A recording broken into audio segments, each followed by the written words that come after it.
할렐루야, 바꿔주는 가스펠 시간입니다. 우리 사랑하는 가스펠 여러분, 건강하게 잘 지내고 계시지요? 오늘 함께 나눌 말씀은 룻기 3장 14절에서 18절까지의 말씀입니다. 앞선 바꿔주는 가스펠을 통해서 룻이 보아스를 찾아간 이야기를 여러분은 알고 계십니다.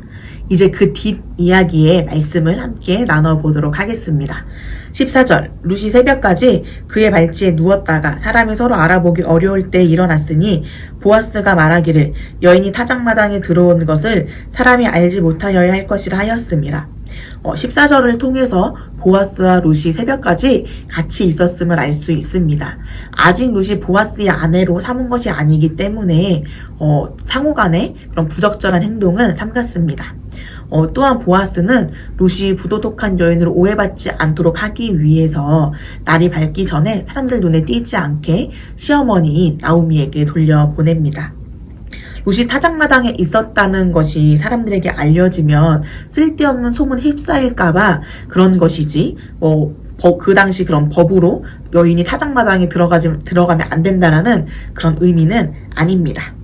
그래서 보아스는 룻에게 사람이 알지 못하여야 한다라고 한 것입니다. 이러한 보아스의 모습을 통해서 그가 하나님 앞에 순전한 삶을 살아가고 있고 또 얼마나 조심성을 가진 사람이었는지를 알 수 있습니다. 저와 여러분도 마찬가지로 보아스처럼 하나님께서는요, 하나님의 자녀들이 하나님 앞에 순전한 삶을 살기를 원하십니다.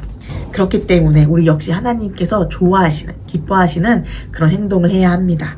또한 이웃들에게 오해받는 그런 행동도 우리는 자제할 줄 알아야 합니다.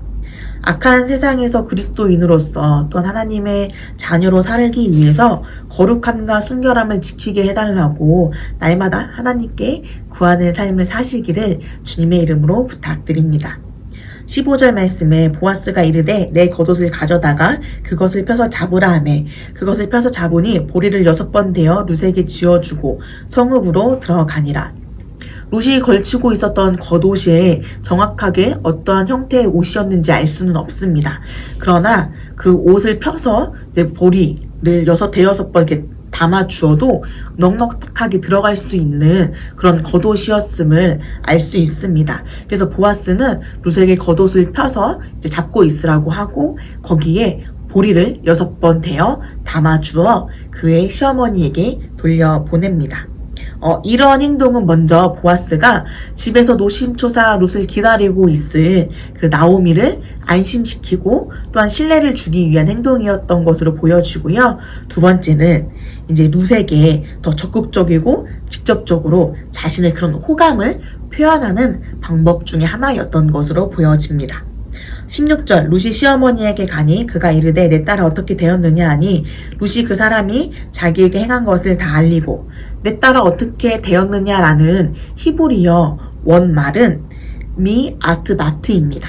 이 말을 바로 직역하면 너는 누구냐, 내 딸이냐 라고 번역할 수 있습니다. 그런데 이렇게 번역을 하다 보면 문맥상 자연스럽지 않습니다. 그래서 이 말은요, 어떻게 되었느냐 내 딸아 라고 번역하는 것이 조금 더 적절합니다.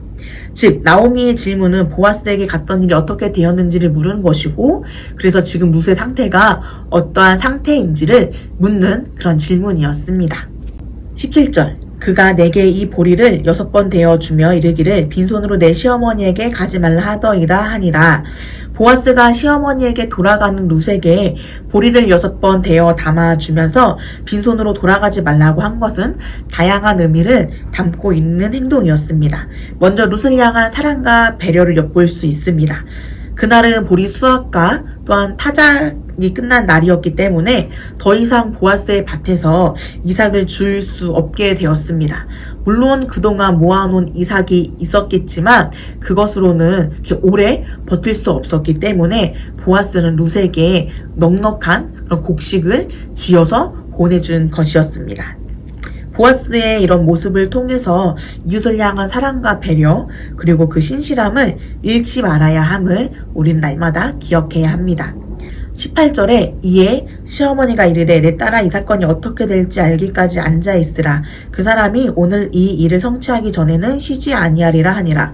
나오미는 룻을 통해서 보여준 보아스의 행동이 무엇을 의미하는지, 또한 무엇을 의도하는지, 그리고 이제 룻과 자신이 어떻게 해야 하는지를 알게 된 것으로 보여집니다. 나오미는 룻에게 앉아서 기다리라고 말을 합니다.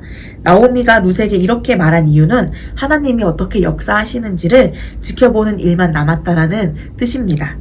나오미는 하나님의 역사를 기대하고 신뢰하고 있습니다. 우리 또한 하나님께서 우리의 삶을 통해서 역사하고 계심을 신뢰하며 기다려야 합니다. 우리는 어떤 중요한 문제를 앞둔 상태에서 하나님의 인도하심을 간구하곤 합니다. 그러면서도 그 일이 어떻게 될지 걱정이 되어 안심하지 못할 때가 많습니다. 또한 하나님을 의지하고 믿고 기도한다라고 하지만 하나님을 전적으로 신뢰하지 못할 때가 너무나 많습니다. 나오미처럼 우리는 하나님의 백성으로 자신의 일에 최선을 다하면서도 하나님을 신뢰함으로 모든 결과를 하나님께 온전히 맡길 줄 아는 삶을 살아야 합니다. 하나님을 온전히 신뢰하면 조급하지 않을 수 있습니다. 가스펠 여러분, 행여나 일이 내 의도대로 되지 않더라도 하나님의 계획이 있음을 신뢰하시고 하나님의 백성으로 하나님 앞에서 순전하며 하나님과 세상 앞에서 성실한 하나님의 자녀로 본이 되는 하나님의 거룩한 자녀가 되시기를 주님의 이름으로 축복합니다. 환경과 사람을, 세상을 바라보면 하나님의 계획하심을 신뢰할 수 없습니다. 그러나 나오미가 환경과 사람을 바라보지 않고 하나님의 인도하심을 신뢰하였던 것처럼 오늘을 살고 있는 여러분의 삶도 하나님께서 선하심으로 인도해 주시고 계심을 믿음으로 승리의 하루를 보내시길 기도하겠습니다. 기도합니다.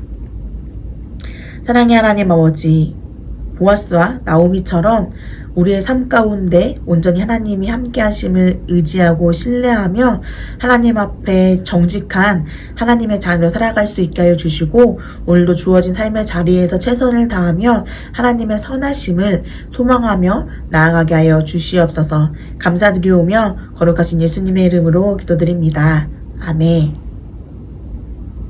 사랑하는 가스펠 여러분, 오늘도 힘내시고 승리의 하루 보내세요. 사랑합니다.